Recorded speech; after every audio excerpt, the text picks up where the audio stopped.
Today we're talking about Cambodia's economy. You might go there to gamble or perhaps be tricked into forced labor and abuse. Cambodia is one of the fastest growing countries, but much of this growth isn't due to internal capabilities. Instead, it's driven by significant Chinese investment. Many suggest Cambodia is slowly becoming China's backyard, subtly competing with Vietnam through various policies, such as withdrawing from the Cambodia-Laos Vietnam Development Triangle and building the Funan-Teco Canal. They claim it's an internal flood control project, yet it profoundly impacts Vietnam's Mekong Delta. During the mighty Angkorian era, Cambodia was an independent cultural and commercial hub in Southeast Asia. However, today, from Sihanoukville to Phnom Penh, Chinese advertisements plaster the streets. Local people silently watch their homeland transform under the wave of massive investment from Beijing. Beneath the glittering facade of high-rise buildings and casinos lies an economy increasingly drawn into China's orbit, burdened by enormous debts and growing dependence. In this video, we'll delve into the economy of Cambodia, a neighbor with a historically complex relationship with Vietnam. First, let's explore Cambodia's economic history to understand its past and current situation. In ancient times, Cambodia was part of the Funan and Chenla kingdoms. Their location near the Mekong River Delta meant their economy relied on two main factors: agriculture, due to abundant rivers suitable for irrigation and rice cultivation, and trade, also facilitated by the river system and coastal access. At that time, Funan acted as an intermediary between the Indian and Chinese empires. Funan's Oceo port appears to have been a trade hub for merchants from southern India, as well as eastern and southern China. Records indicate they imported silk from China and spices from India, while exporting gold, ivory, and other agricultural products. Around the 7th century, Funan merged with Chenla, and the economy continued to rely on agriculture and trade. Chenla focused more on developing domestic agriculture, building irrigation systems to increase farming efficiency and produce more rice. This laid the foundation for the later development of the Khmer Empire. However, Chenla's politics during this period were quite unstable, with factions vying for power, eventually leading to the country split into two. When the Khmer Empire emerged in the 9th century, Cambodia entered a golden age, experiencing rapid development in its economy, society, and culture. A key factor in the Khmer Empire's prosperity was its massive irrigation system. Reservoirs, canals, and dams were built to manage water from the Mekong River, ensuring irrigation and flood control. Consequently, rice production soared, not only feeding the population, but also creating a surplus for trade. Merchant caravans from China, India, and the Islamic world came to exchange goods, transforming Angkor into an international trade hub. During this period, Cambodia exported agricultural products, forest products, and minerals, while importing luxury goods such as silk, gold, and jewelry. This economic prosperity facilitated the construction of magnificent structures like Angkor Wat, which serves as both a cultural heritage site and a testament to the Khmer Empire's economic might. However, this prosperity didn't last forever. In the 15th century, the Khmer Empire began to decline due to pressure from neighboring countries, especially the rise of the Ayutthaya Kingdom. The decline in political power led to the collapse of the economic system, particularly the irrigation system, which was abandoned, reducing agricultural output. In subsequent centuries, Cambodia became a target for invasion and was caught between neighboring powers like Siam and Dai Viet. By the 19th century, French colonialists arrived in Indochina, and Cambodia officially became a French protectorate, marking the beginning of nearly a century under colonial control and exploitation. During this period, Cambodia's economy was shaped by the interests of the mother country, which cared little for the colony. Harsh exploitation, lack of investment in social welfare, underdeveloped infrastructure for the local population led to widespread dissatisfaction and prolonged instability. Agriculture, the backbone of Cambodia, became the focus of French colonial economic policy. Rice, the traditional crop of the Khmer people, was heavily promoted by the French for export. The Mekong Delta and Tonle Sap were extensively exploited with large plantations where local farmers toiled under strict supervision. Harsh taxation systems were also implemented, forcing farmers to hand over a large portion of their produce to the colonial administration, while keeping only a meager amount for themselves, often insufficient for survival. This widened the wealth gap in society and led many people into debt and gradual loss of land. Besides rice, rubber was also a strategic product for France. The French established vast plantations in areas like Kampong Cam, seizing hundreds of thousands of hectares to grow rubber. Cambodian laborers, mainly poor farmers and ethnic minorities, were forced to work in harsh conditions with meager wages and almost no labor rights. Cambodian rubber was then transported to France to serve the industrial and military needs of Europe. And of course, the local population gained nothing but taxes and forced labor. Infrastructure in Cambodia during the colonial period was also developed, but only to serve French interests rather than improve the lives of the people. Roads, bridges, and seaports were designed to optimize the transport of resources from Cambodia to major economic centers in Indochina or directly to France. Rural areas, where the majority of Cambodia's population lived, received no investment, leading to high illiteracy and mortality rates, and prolonged underdevelopment in these communities. During this period, France also imposed a rigid administrative system to control the economy. French officials held important positions, while Cambodians were only given low-level roles in the state apparatus. Cambodia's economy became lacking in self-reliance, increasing its dependence on France. The country struggled to build a local leadership class capable of managing the nation after the colonial period ended. The majority of Cambodians lived in poverty, heavily exploited, and had no say in political or economic decisions. This injustice and oppression ignited the flames of resistance. In 1953, Cambodia gained independence under the leadership of Norodom Sihanouk. However, the country continued to face political and economic instability, especially in the context of the Cold War and the Vietnam War. In 1970, Sihanouk was overthrown by Lon Nol, leading to a civil war between the Khmer Republic government and the Khmer Rouge forces. By 1975, the Khmer Rouge seized power, initiating the darkest period in Cambodian history, as the country was plunged into an unprecedented tragedy with brutal economic and social policies. Under the leadership of Pol Pot and the Communist Party of Kampuchea, the Khmer Rouge pursued an extreme communist ideology. They aimed to transform Cambodia into a completely self-sufficient society, free from market intervention, currency, or any form of modern economy. However, this ambition led to the complete collapse of the national economy, pushing millions into starvation, forced labor, and even death. The Khmer Rouge implemented a series of reforms to purify Cambodian society. One such decision was the evacuation of all residents from major cities like Phnom Penh, Siem Reap, and Battambang. Millions of people, including the elderly, children, and the sick, were forced from their homes and made to walk hundreds of kilometers to rural areas to participate in collective labor. Cities became desolate, devoid of any economic activity. The Khmer Rouge justified this as necessary to eliminate old social structures, including capitalism, commerce, and urbanization.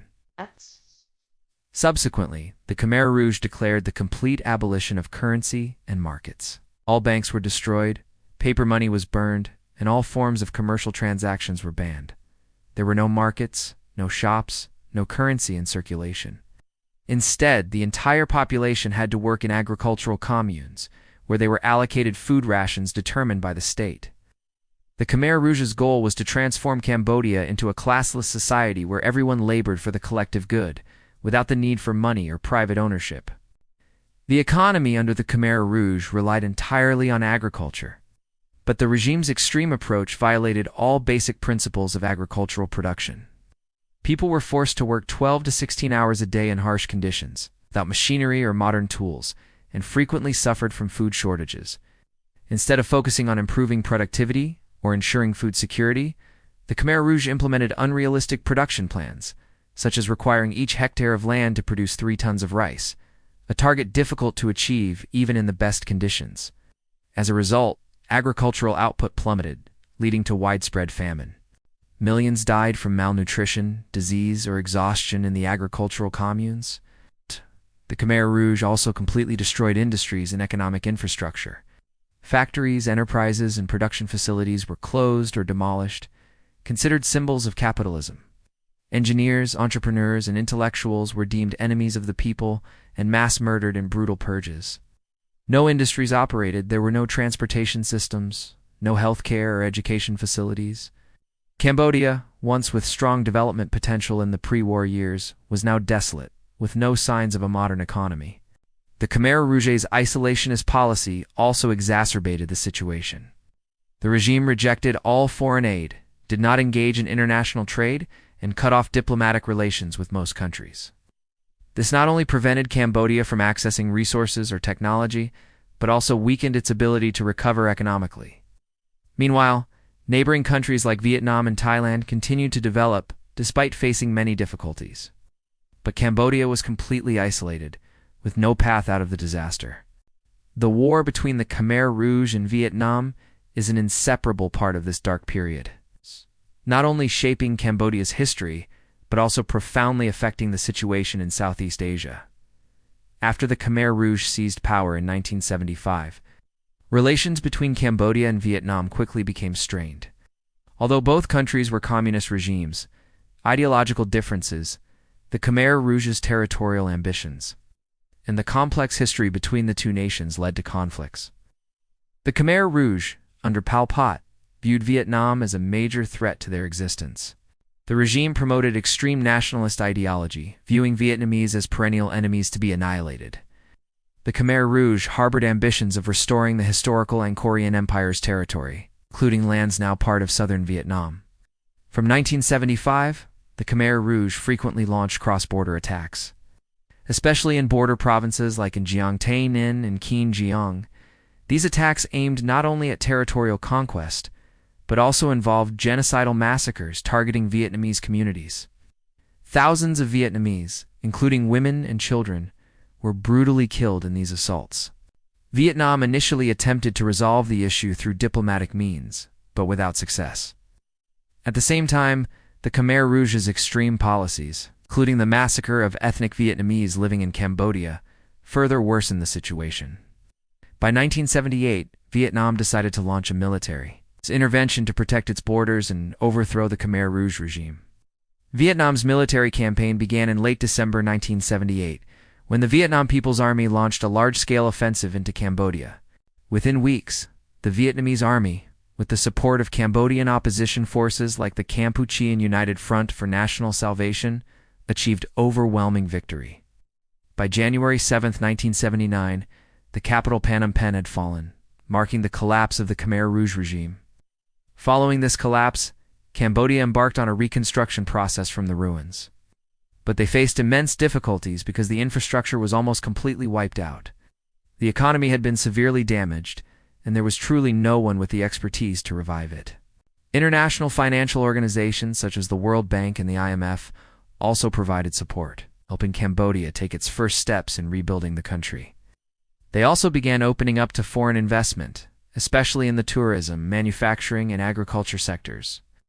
To date, Cambodia's economy has shown signs of recovery and has become one of the emerging economies in Southeast Asia. However, this recovery and development is not an entirely bright story.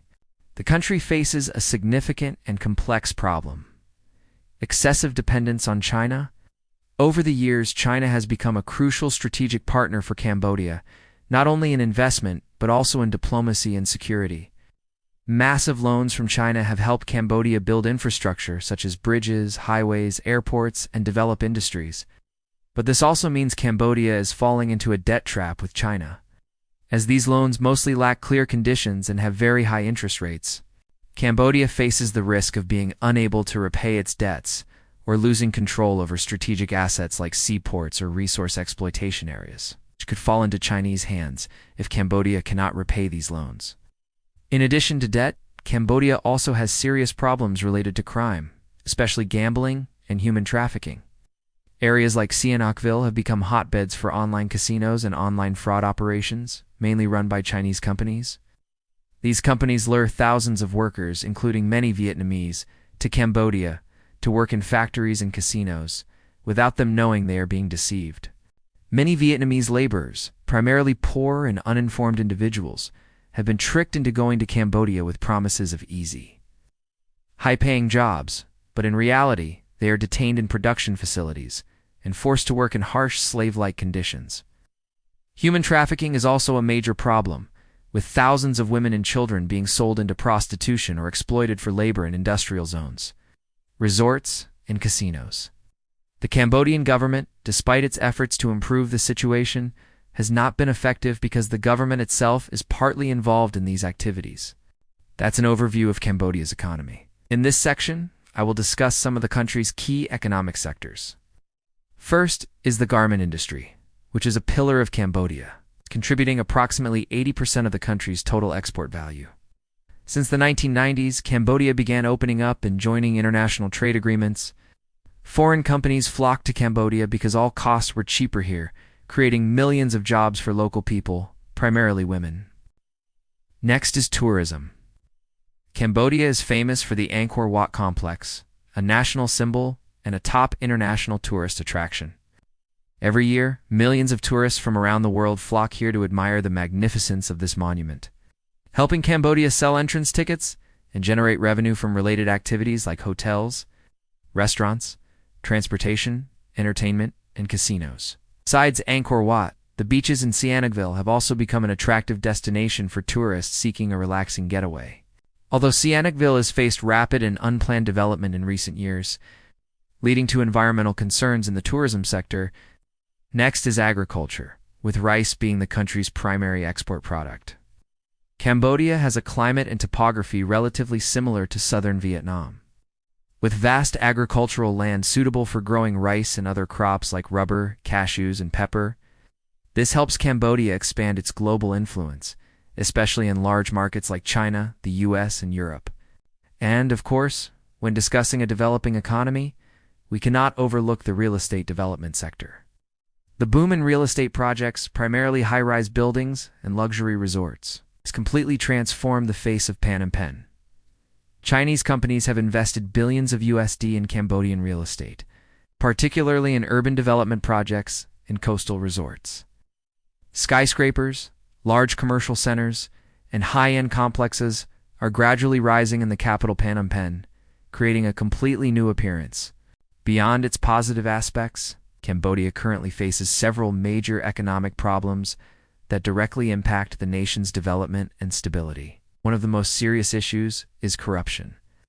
Cambodia is a frequent feature on lists of countries with the highest levels of corruption worldwide. Corruption is pervasive, from the central government to local authorities. As the book Why Nations Fail points out, a country where you create wealth but aren't sure if you can keep it is a country that struggles to develop. Next is weak infrastructure. The country's transportation, energy, and logistics systems are rudimentary and underdeveloped. Although the government has made efforts to improve infrastructure in recent years, many areas still lack basic infrastructure. Public transportation systems are insufficient to meet the needs of a growing population. Roads, railways, and seaports are all limited. Furthermore, the lack of a stable energy supply means manufacturing industries face high costs and production downtime. This leads to uncompetitive production, transportation, and service costs, discouraging other countries from trading or manufacturing with Cambodia and deterring investors from injecting capital. Another issue is foreign dependence, particularly on China. Cambodia claims to have diverse foreign investment capital, but this diversity largely refers only to China. In times when rice is strong, money is mighty. Whoever provides the money dictates the terms. China only needs to hint, and Cambodia constantly complies. If China faces a crisis or changes its strategy and no longer favors Cambodia, the Cambodian economy will inevitably suffer. That's a brief overview of Cambodia's economy. I hope it helps you understand the country's past, present situation, and current challenges. This video's information is compiled and gathered from various sources, so if there are any inaccuracies or points needing correction, please feel free to comment below.